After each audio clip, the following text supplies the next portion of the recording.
Welcome back to the channel, people, man. I'm glad y'all clicked on the video, and I'm glad y'all decided to follow me. A-Game the Official. And in this video, I will be telling you everything that people don't tell you about installing a 6.4 intake manifold onto your 5.7. Now, real quick, just remember, if you like this video, man, do me a favor, leave me a thumbs up, like the video, leave any comments about questions or concerns that you might have on this build, this channel, or anything that I haven't covered, or anything for future videos that you all want to see, man. Don't be afraid to comment. Also, while you're in the process, you might as well subscribe to the channel, man. I'm gonna be coming out with a lot more videos, and I try to respond back to all questions. I like interacting with people, and if you have a channel also and you subscribe to my channel, I do look at that. And if you comment, I look at your channel, and if you got some information on your channel that I need, or if you're doing stuff that I need to know, I'm also follow you, or I'm subscribed to your channel. That's just how I am. But yo, you're looking to install a 6.4 intake manifold onto your 5.7. Let me tell you the one great thing about that nobody else tells you. It might be implied to some people, others may not know this, but the 6.4 intake manifold is interchangeable between all models of Dodge. From the RT up, not the GT. I'm not really sure about the GT, but if you have an RT and you're trying to swap manifolds, you can pull a 6.4 intake manifold off of any other model.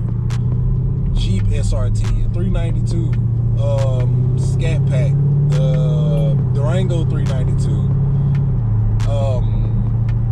392 Daytonas, or anything with a 392 intake manifold.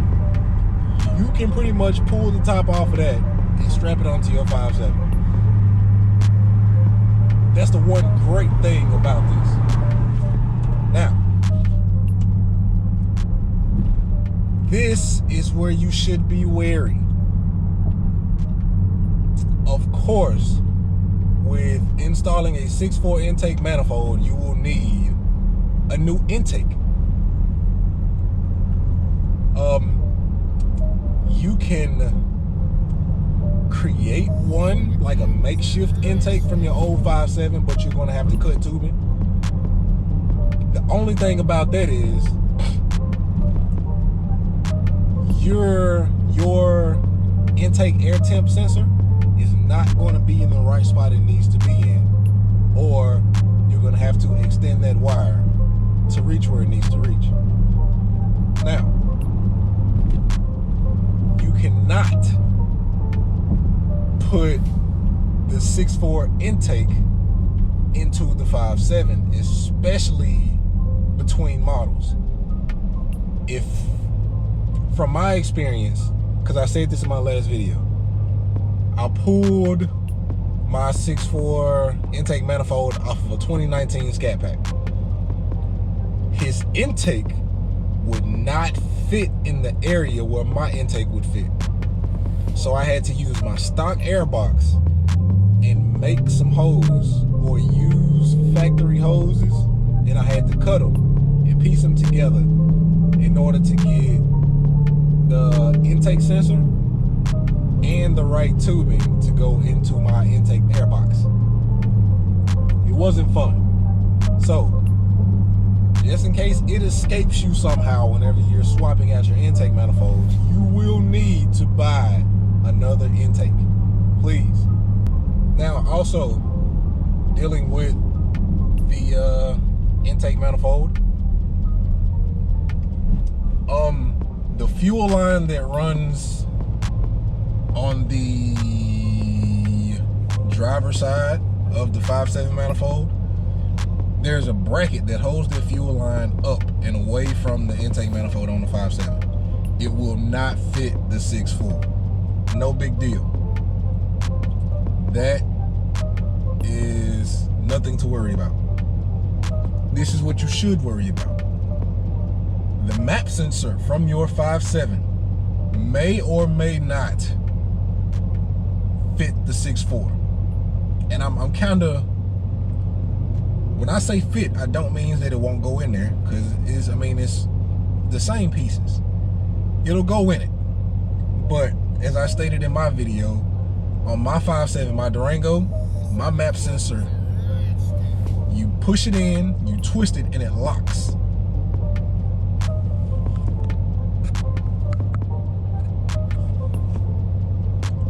On the Scat Pack that I got my intake manifold off of, you put it in there and it has a place where you can actually bolt or screw the map sensor into the manifold. So there's no turning it and locking it. So when I first put it on there, I just pushed it in and I was like, this is not working. Like, I'm not sure if this will stay down or not. Cause I mean, the engine moves, it shakes, it rattles. That map sensor can easily come up out of there. You know what I'm saying? It's nothing really sticking it in there. I mean, it'll push it down off up in there, and it got like the rubber O-ring on it. So it's gonna have some seal, but it's not A1, you know what I'm saying? It's not gonna stay in there through all the things that you put your engine through in that engine bay. You have to get the right map sensor. Now, anything outside of that, on the manifold itself, it's easy. It bolts right on. The quickest thing about that process is unbolting and bolting that intake manifold on there. That went smooth. Now, let's get to the wiring part of that process. Let's start from the fuse box, because we all know that you have to tap into a fuse to get the MSD box to work. If you're going to use a fuse tapper, which I went because I misplaced the factory pieces that came with my setup. If you're going to use a fuse tapper, make sure you have the right size fuse tapper. I didn't know anything about it. The first time I had heard of it was watching YouTube videos on people installing this intake manifold. So I was like, all right, I lost one of my pieces because initially it comes with 2 copper pieces that attaches to a factory fuse, and you can run your wire into it, and that way it just pushes the fuse down in the box, and it draws power from those copper pieces that you put on it. But I lost one of the pieces, so it didn't fit. So I was like, all right, let me just go get a fuse tapper. It's an easy fix. I saw one fuse tapper. It was huge, really big. I knew it wasn't gonna fit. The second one I saw was smaller, and I was like, this looked like it might fit, and it looked like it won't. But there wasn't another size available at the store that I was at. So it was just those 2 sizes. So I was like, this gotta be it. It's a smaller one. I mean, I got smaller fuses. I think this is it. But I was wrong. It was not it. They make, to my knowledge, 3 sizes in fuse tappers. There's one huge one. It's one that I had in my video that I showed you all that was the wrong size for the Durango. And then there was a smaller one that I found a couple days later when I was just searching AutoZone or something like that, and I saw that they had one. I immediately went and got it, because before that I had just jammed the fuse down with the wire wrapped around it, and it was crazy.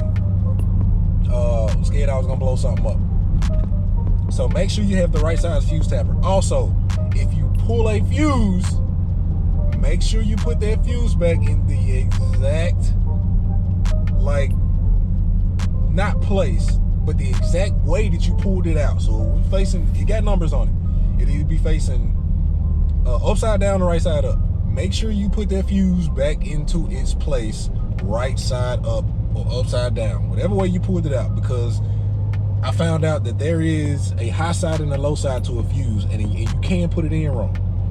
When I first did it, I pulled the fuel pump, and I didn't put it back in the right way. So when I tried to start my truck, it would not start.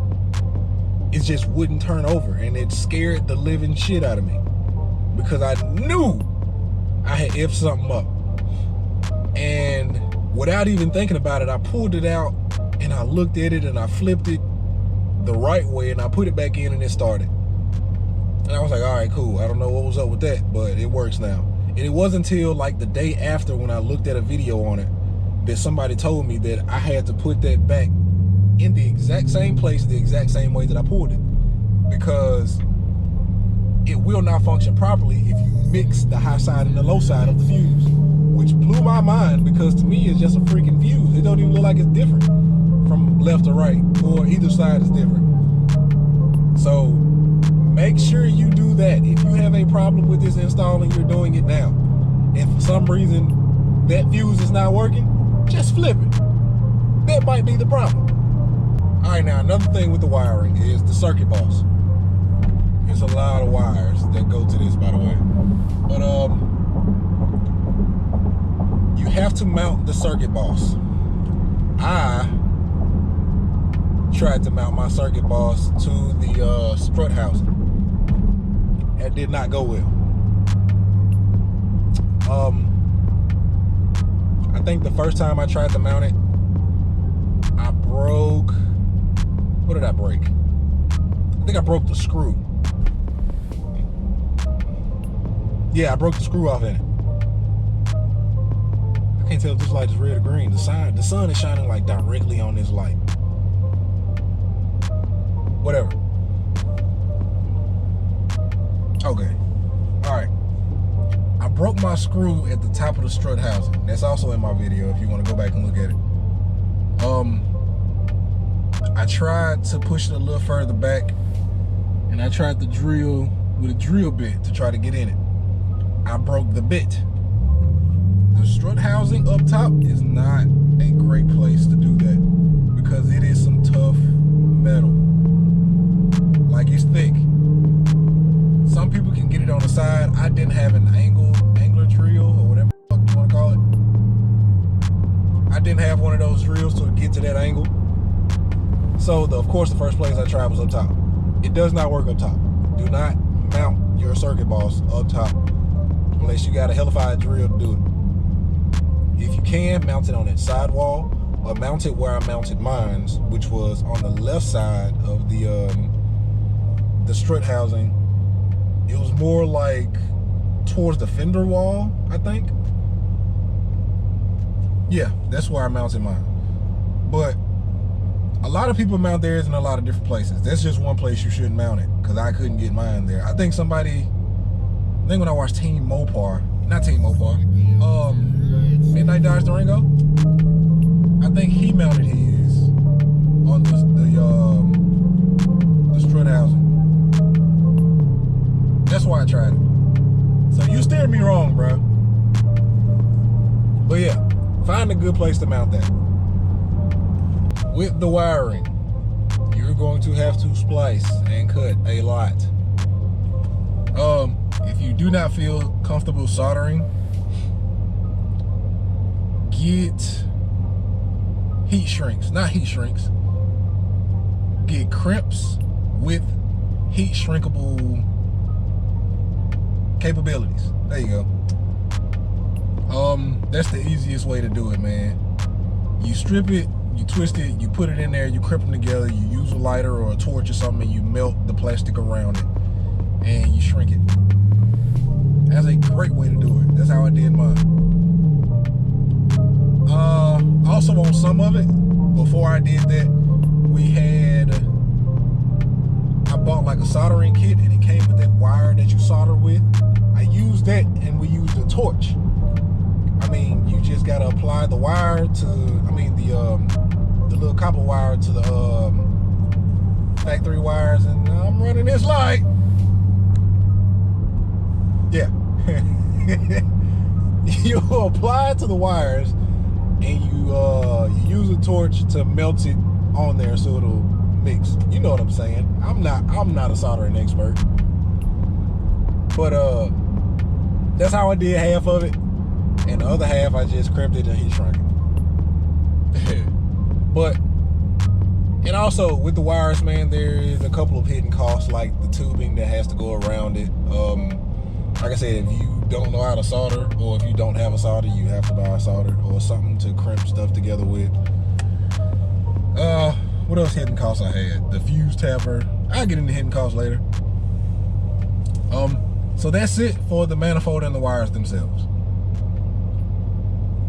I covered that you do need another intake. The throttle body. I had an 85mm throttle body on my 5.7, and the 6.4 intake manifold that I had got came with the throttle body, which I think that is also an 80 or an 81. I think it's an 80. That's an 80mm throttle body. So my 85 fits right on to the 6.4. Like a lot of these parts are interchangeable, you guys. The throttle body is one of them. The manifold itself is another. Headers are interchangeable. Exhaust, I think, is interchangeable. I mean, there's a lot of stuff interchangeable from the 5.7 and the 6.4. Mostly all of the makes and models, because I mean they all use similar parts. So yeah, that was another thing that fit perfectly onto the 6.4 was my aftermarket throttle body.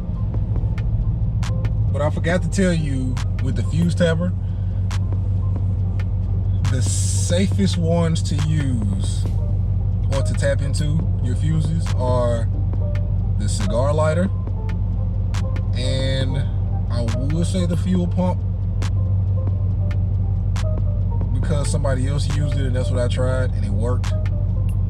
But just to be safe with it, because I had that scare that my truck wouldn't start, I chose the cigar lighter. But yeah, you can use the fuse, I mean not the fuse, the fuel pump or the cigar lighter. Both of those fuses work very well. It was pretty much, mine was a trial and error type case.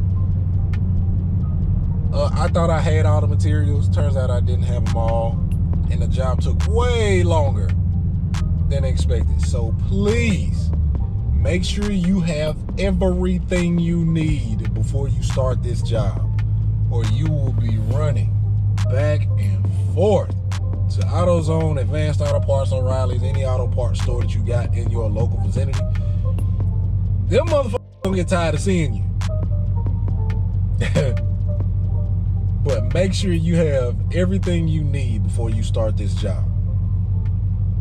If you don't know how to do something pertaining to this job, make sure there is somebody close to you that you have on location that knows how to do it. Because I'm telling you, this job can run really long, really fast if you don't have what you need.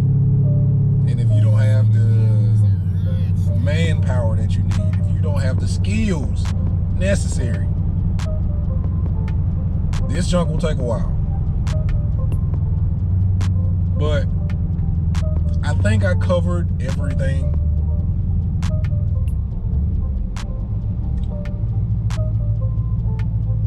Yeah, I think I got it all. Thank y'all for watching, man, and tuning in. Like I said, if there's anything that I did not cover or that you need to know or want to know, please leave a comment and let me know. Any suggestions for the channel? Again, man, just leave a comment. I got you. I try to cover it. I try to answer back to all comments. Unless you say something stupid, then I'll probably just ignore you. But I mean, for the most part, everybody's pretty nice. But yeah, stay tuned for later videos. I got it coming. I try to be as informational as possible, and I hope y'all enjoy these videos and y'all